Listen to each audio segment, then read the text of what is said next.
ഇപ്പൊ വനിതാ സംവരണ ബില്ല് കൂടി പാസ്സാക്കാൻ വേണ്ടിയുള്ള ശ്രമം നടത്തുന്നുണ്ടല്ലോ. അപ്പൊ അതിനെ അത് എന്നേ പാസ്സായില്ലേ, 2 കൊല്ലം മുമ്പ് പാസ്സായല്ലേ. അല്ല ഇപ്പൊ പുതിയ പുതിയത് അത് ഒരു ബന്ധമില്ലല്ലോ.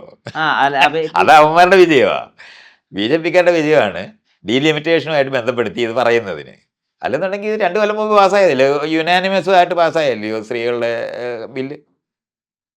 ആർക്കെങ്കിലും സത്യത്തിൽ എതിർക്കാൻ പറ്റുമോ? അതിനെ എതിർക്കാൻ പറ്റത്തില്ലല്ലോ. സ്വാഭാവികമായിട്ട് എല്ലാവരും അന്ന് വോട്ട് ചെയ്തതാണ്, ബി ജെ പിക്കാർ കൊണ്ടുവന്നിട്ടാണ്. പക്ഷെ അവരത് നിയമമാക്കാതിരിക്കാനായിട്ട് ശ്രമിച്ചിരുന്നു. അതുകൊണ്ട് അവിടെ അത് സ്റ്റോർ വെച്ചിരിക്കുകയാണ്. അവരുടെ ആവശ്യം അതല്ല.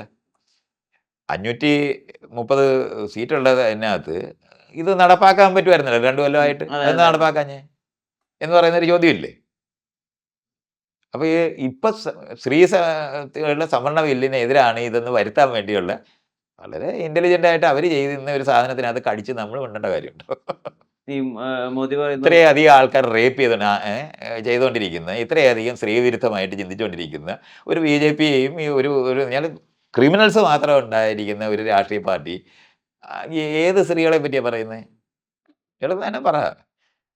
ഇത്രയധികം വീട്ടമ്മമാർ പൊറുക്കില്ല എന്നൊക്കെ പറയുന്നത്. ഏത് വീട്ടമ്മയാണ്? വീട്ടമ്മയായിട്ട് ഇരിക്കേണ്ടി വന്നതാണ് ഏറ്റവും വലിയ പ്രശ്നം.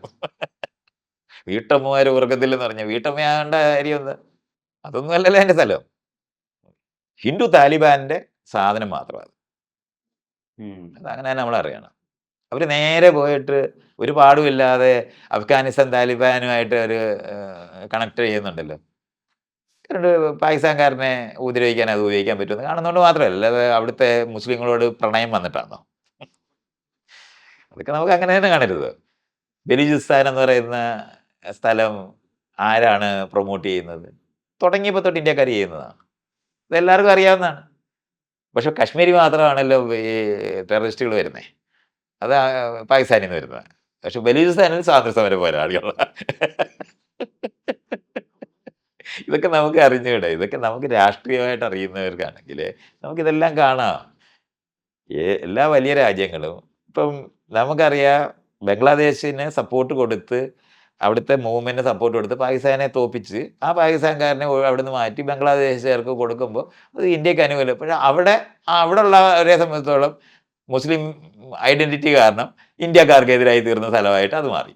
ഇപ്പൊ മോദി ഈ ബില്ലിനുള്ള പരാമർശങ്ങൾക്കുള്ള ഒരു പ്രതികരണ വീഡിയോ, ഇപ്പൊ ഞാൻ പറഞ്ഞ പോലെ അമ്മമാർ പൊറുക്കില്ല എന്നുള്ള വീഡിയോ ഒക്കെ അദ്ദേഹം ചെയ്യുന്ന ഓൾറെഡി റെക്കോർഡായിട്ട് പ്രീ റെക്കോർഡായിട്ട് ഒരു വീഡിയോ മെസ്സേജ് അങ്ങ് വരിക ചെയ്യുന്നത്. അദ്ദേഹം മാധ്യമങ്ങളെ അഭിസംബോധന ചെയ്തിട്ടേ ഇല്ല അദ്ദേഹത്തിന്റെ കാലയളവിൽ. അതായത് ഒരു റേഡിയോ സ്റ്റേഷനല്ലേ, ഒരു പത്രസമ്മേളനം മൻ കി ബാത് നടത്തിയെന്നല്ലാതെ ഒരു പത്രസമ്മേളനം ചെയ്യില്ല. പത്രസമ്മേളനം അതിനൊരു അസ്വാഭാവികത തോന്നുന്നുണ്ടോ? അസ്വാഭാവികതയില്ല. ഒരു ക്രിട്ടിക്കലായിട്ട് തിങ്ക് ചെയ്യുന്ന ഒരാള് അത് വെറുതെ നോക്കിയാൽ മതി. ആ ഗുജറാത്ത് കലാപം കഴിഞ്ഞിട്ട് മോദി ഇന്റർവ്യൂ ചെയ്ത് അവിടെ നിന്ന് എണ്ണീറ്റ് അയാൾ പോയില്ലേ? അതാണ് അവസാനത്തെ ഇന്റർവ്യൂ. അങ്ങനെ ക്രിട്ടിക്കലായിട്ട് ചിന്തിക്കുന്ന ഒരാളിന്റെ മുന്നിൽ ഇരുന്നാല് ഈ ഉണ്ടാക്കിയ ഇമേജ് എന്ന് പറയുന്നത് ഒരു ശുദ്ധ അസംബന്ധം പിടിച്ച ഒരു മനുഷ്യൻ മാത്രമേ അയാള്. ആ ഇരിക്കുന്ന ആളിനെ ഈ കാണുന്ന ഇമേജ് മുഴുവൻ ഈ അമേരിക്കയിൽ ഇരുന്ന വളരെ അവിടുത്തെ പട്ടേലന്മാരുണ്ടാക്കിയതാണ് മോദിയെ. ഈ ഗുജറാത്തിൽ നിന്ന് പോയ പണക്കാരാണ് അമേരിക്കയിലെ ജൂതന്മാർ കഴിഞ്ഞ ഏറ്റവും വലിയ ലോബി അവരാ. അങ്ങനെയാണ് ഈ ഹൗഡി മോഡിയൊക്കെ അവിടെ ഉണ്ടാകുന്നത്. അവിടുന്ന് നിർമ്മിച്ചതാണ്. ആദ്യം ഗുജറാത്ത് ഇഷ്യൂ കഴിഞ്ഞപ്പോൾ നമ്മളെല്ലാം സമരം ചെയ്തും ബഹളം വെച്ചും ഇന്റർനാഷണൽ ആയിട്ട് പറഞ്ഞിട്ടാണ് മോദിക്ക് ഇന്ത്യക്ക് പുറത്ത് പോകാൻ പറ്റാതെ കുറേ നാൾ വിസ ഇല്ലാതിരുന്നതാണ്. അത് മുഴുവൻ അവിടെ ഇരുന്ന് ഈ പട്ടേലന്മാർ വളരെ കൃത്യമാണ്. നിങ്ങൾ വെറുതെ അവിടെ പോയാൽ മതി.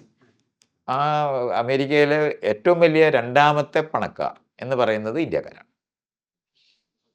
അതൊരു വലിയൊരു സംഘം, വലിയൊരു ആണ്. അവിടെ നിന്നാണ് നമ്മൾ ഈ 2014 ഈ സോഷ്യൽ മീഡിയ ഹാൻഡിൽ മുഴുവൻ ഉണ്ടായത്. അവരാണ് മോദി എന്ന് പറയുന്ന ഇമേജ് ബിൽഡ് ചെയ്തത്. അല്ല, മോദിക്ക് 4 അക്ഷരം ഒന്നിച്ച് പറയാൻ അറിയാവുന്ന ആളല്ല ഒരു കാര്യത്തിനകത്ത്. ആകെ കോൺഗ്രസ് വിരോധം പ്രസംഗിക്കുമ്പോൾ മാത്രമാണ് മോദി നല്ല ഉഷാറാകുന്നത്. വേറെ ഏതെങ്കിലും വിഷയം പറഞ്ഞാൽ അപ്പം നമ്മൾ വെള്ളത്തിലായി പോകും. കെട്ടിപ്പിടിച്ചാണ് അയാൾ പരിഹരിച്ചിട്ടുള്ളത് ഈ നേതാക്കന്മാരെ. അവർക്ക് തമാശയായിട്ടാണ് അവർ കാണുന്നത്. ട്രംപ് അയാളോട് പെരുമാറുന്നത് എങ്ങനെയാണെന്ന് കണ്ടാൽ മതി. പറയുന്ന വരികൾ കേട്ടാൽ പോരെ, നമുക്ക് അപമാനിച്ചു പോകും, നമ്മൾ തകർന്നു പോകത്തില്ലേ? നമ്മൾ മോദിയോട് ഐഡന്റിഫൈ ചെയ്യാത്ത പോലെയാണോ അവര് അഭിസംബോധന ചെയ്യുന്നത്? അയാൾ എപ്പോഴും പറയത്തില്ലേ, ഞാൻ പറഞ്ഞിട്ടാണ് അയാൾ അത് നിർത്തിയതെന്നൊക്കെ പറഞ്ഞ് അങ്ങ് പറഞ്ഞു കളയുന്നില്ലേ. പാകിസ്ഥാനുമായിട്ട് 3 ദിവസം യുദ്ധം പെട്ടോന്ന് നിന്ന്, അത് ഞാൻ പറഞ്ഞിട്ടാണെന്ന് അയാൾ ക്ലെയിം ചെയ്യുമ്പോൾ ഇവിടുന്ന് ആരും മിണ്ടുന്നില്ല. നമ്മൾ കുഴഞ്ഞു പോയില്ലേ. അതുപോലത്തെ ഓരോന്ന് റഷ്യയിൽ നിന്ന് നാളെ തൊട്ട് നിങ്ങൾ മേടിച്ചോ എന്ന് പറയുമ്പോൾ അത് മിണ്ടാതിരുന്ന അനുഭവിക്കുകയല്ലേ. അപ്പം നമുക്ക് തോന്നും നമ്മൾ ഇന്ത്യൻ പൗരനാണോ, ഇന്ത്യൻ പ്രധാനമന്ത്രിയെയാണ് ഇയാൾ ആക്ഷേപിക്കുന്നതെന്ന് നമുക്ക് ഫീൽ ചെയ്യാൻ പറ്റാതെ, നമുക്ക് അത്രത്തോളം ഡിസ്റ്റൻസ് ഈ മോദിയുടെ ഇമേജിനോടുണ്ട്. അതാണ് നമ്മുടെ പ്രശ്നം. അല്ലെന്നുണ്ടെങ്കിൽ നമ്മൾ തകർന്നു പോകും. അപമാനിതമായ ഒരു മനുഷ്യനെയാണ് നമ്മളെല്ലാവരും കാണുന്നത് ഇന്റർനാഷണലായിട്ട്. ഇപ്പൊ തന്നെ ഈ ഇറാനും അമേരിക്കയായിട്ടുള്ള ഡിസ്കഷനകത്ത് ഇന്ത്യക്ക് പാർട്ടില്ലാതായി പോയില്ലേ. ഇന്ത്യ ഇപ്പൊ ഒന്നും പറയേണ്ടതില്ല എന്നൊക്കെയാ പറയുന്നത്. അത് പാകിസ്ഥാനിൽ വെച്ചിട്ടല്ലേ ചെയ്യുന്നേ, അവരല്ലേ അത് പ്ലേ ചെയ്യുന്നേ. എത്ര അതൊക്കെ ആ റോളൊക്കെ പോയില്ലേ. ചേരിചേരാ പ്രസ്ഥാനത്തിന്റെ ഇതുപോലെ ബ്രിക്കിന്റെ തലപ്പത്തിരിക്കുന്ന ആൾക്കാരല്ലേ, നമ്മളല്ലയോ അത് നടത്തണ്ടേ. ആ റോള് മുഴുവൻ പോയി, അതിന് സ്ഥലമില്ല. അമേരിക്കയുടെ എക്സ്റ്റൻഷനായിട്ട് തീർന്നിട്ടുണ്ട്. അതുകൊണ്ടാണ് ഞാൻ പറഞ്ഞല്ലേ, ട്രംപ് അധികാരത്തിലേറുമ്പം അംബാനി പോകുന്നത് അതുകൊണ്ടാണ്. ഈ ഇപ്പൊ മോദി മാധ്യമങ്ങളെ കാണാത്തതുപോലെ പിണറായി വിജയൻ കുറച്ചധികം മാധ്യമങ്ങളെ കാണുന്നതുകൊണ്ട് ഈ ധാർഷ്ട്യക്കാരൻ ഇമേജ് കൂടി കുറച്ചുകൂടി വന്നിട്ടുണ്ട്. അല്ല, അത് ഈ പിണറായി വിജയന്റെ ധാർഷ്ട്യം അങ്ങനെ ഒരു മുഖമുദ്ര അത് പിണറായി തോന്നുന്നു. വിജയന് ധാർഷ്ട്യം ഇല്ലെന്ന് ഞാൻ വിചാരിക്കുന്നില്ല, ഉണ്ട്. ആ പക്ഷെ അതുകൊണ്ടൊന്നും അയാൾ മറ്റുള്ള മേഖലകളിലുള്ള അയാളുടെ വർക്ക് മോശമായേക്കുന്ന കാര്യമൊന്നുമല്ല. ജനാധിപത്യപരമായി അയാൾ പെരുമാറാൻ പഠിക്കേണ്ടതുണ്ട്. അതിനൊന്നും എനിക്കൊരു സംശയമില്ല. ഉം. അത് ഇപ്പൊ തുടങ്ങിയ ഈയിടയ്ക്ക് ഈ മുഖ്യമന്ത്രി ആയപ്പോൾ തുടങ്ങിയൊന്നുമല്ല. എം വി രാഘവനെയും ഞാനിത് കണ്ടിട്ടുള്ളതാണ്. ഓ നമുക്ക് അന്ന് പോയിട്ട് സംസാരിക്കാനൊക്കത്തില്ല. ഈ മനുഷ്യരുടെ ആ ധാർഷ്ട്യത എന്ന് പറഞ്ഞാൽ ഞങ്ങൾ ശരിയാണെന്നുള്ള ഒരു ബോധ്യം ഉള്ള ഒരു പാർട്ടിയായിട്ട് അത് നിൽക്കുന്നുണ്ട്. ചിരിക്കാൻ പറ്റത്തില്ലെന്ന് പറഞ്ഞിട്ട് CP ജോൺ പറഞ്ഞിട്ടുള്ളൊരു സമയമുണ്ട്. എം വി രാഘവനെ ഇങ്ങനെ മാറിയിട്ട് ചിരിക്കുന്ന ഒരു പടം വയ്ക്കാനായിട്ട് ഇലക്ഷൻ. ഇയാളൊന്ന് ചിരിക്കണ്ടേ. കാരണം മറ്റേ സ്കൂളിലാണ് ട്രെയിൻഡ് ആയിട്ടായിരുന്നു, ചിരിക്കാതിരിക്കുന്നത്. അങ്ങനെ വന്നിട്ടുള്ള ഒരു സാധനമുണ്ട്. അവിടുന്ന് കുറച്ച് ചിരിക്കുന്ന പിണറായി വിജയൻ്റെ പടമൊക്കെ ഉണ്ടല്ലോ ഇപ്പോൾ. താരതമ്യേന മെച്ചമാണ്. പണ്ടത്തെ അവസ്ഥയൊക്കെ വെച്ച് മരിച്ചു വെച്ച് നോക്കിയാലൊക്കെ അവരെല്ലാം മെച്ചമാണ്.